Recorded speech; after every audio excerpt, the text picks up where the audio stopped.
Hey everyone, how's it going? I am Zerka and I am back once again. Today I wanted to talk about GPU pricing.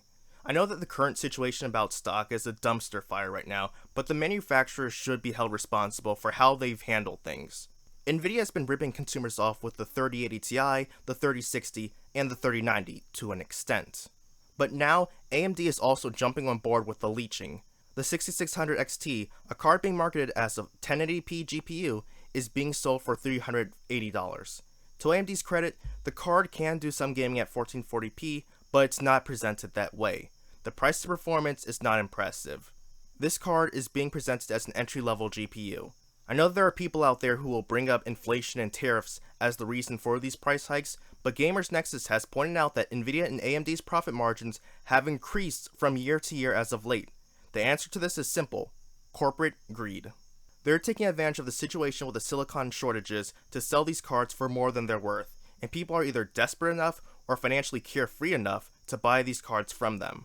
And yes, while I am well aware that these companies have no control over being able to produce more chips and that they'd be glad to sell more GPUs, they are at fault for their predatory behavior. Scalpers are having a field day, so they figure they might as well join in the fun. And I'll be honest, I really can't fault the scalpers too much. Yes, they're a pain in the butt, but they only exist because consumers allow them to exist. If people stopped buying from them, they wouldn't be selling. But miners are the real scum. If you're buying a GPU solely for mining and not for anything else, I have a really low opinion of you, especially for the kind of miner who buys multiple GPUs. Now, AMD as a whole isn't as bad as Nvidia. Yes, the 6600 XT should be cheaper than what it is, probably $300 instead of $380, but it's nowhere near the levels of absurdity that Nvidia is pulling.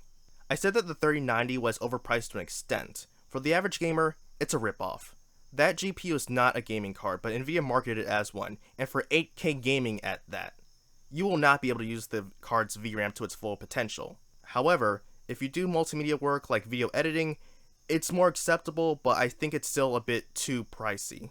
The 3080 Ti is the worst offender though. It performs marginally better than the 3080, but it costs nearly twice as much. How absurd. Linus Tech Tips made the defense that it's just a shaved down 3090, but if a GPU is going to have the naming designation of another GPU, that's what it should be compared to.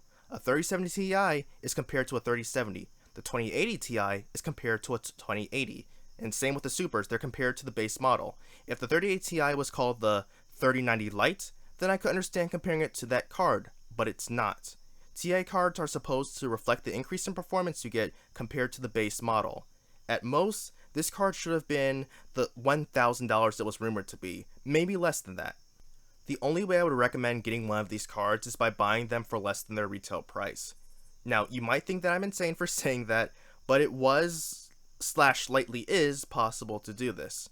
For example, EVGA has an associates program where you can use a member's code to get 5% off a product. This is the slightly is possible that I mentioned. It doesn't really do much for a discount though. However, this is where the was possible comes in. Earlier this year, they made a wheel for new members to spin so they could get random prizes like an EVGA t-shirt or a coupon that was worth up to 15% off any item.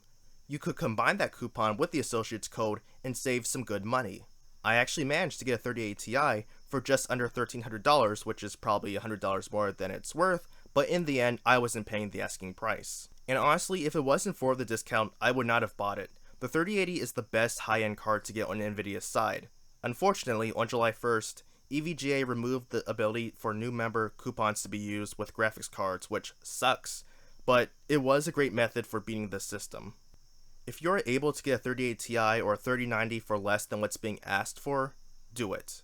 Also, if you're spending more than $1,500 for a 3080 Ti, you might as well just get a 3090 at that point. I haven't been gaming on PC long enough to appreciate the good old days of buying GPUs, but I can understand why older consumers are frustrated with the increasing prices, and frankly, just seeing how little gains we get for such an increase is enough to frustrate new builders, myself included. I really hope that Intel is able to shake things up with their upcoming GPUs, and I hope that they don't start off on the wrong foot by releasing with ridiculous prices. But that will do it for today. Thank you very much for taking the time to watch this video, I really appreciate it.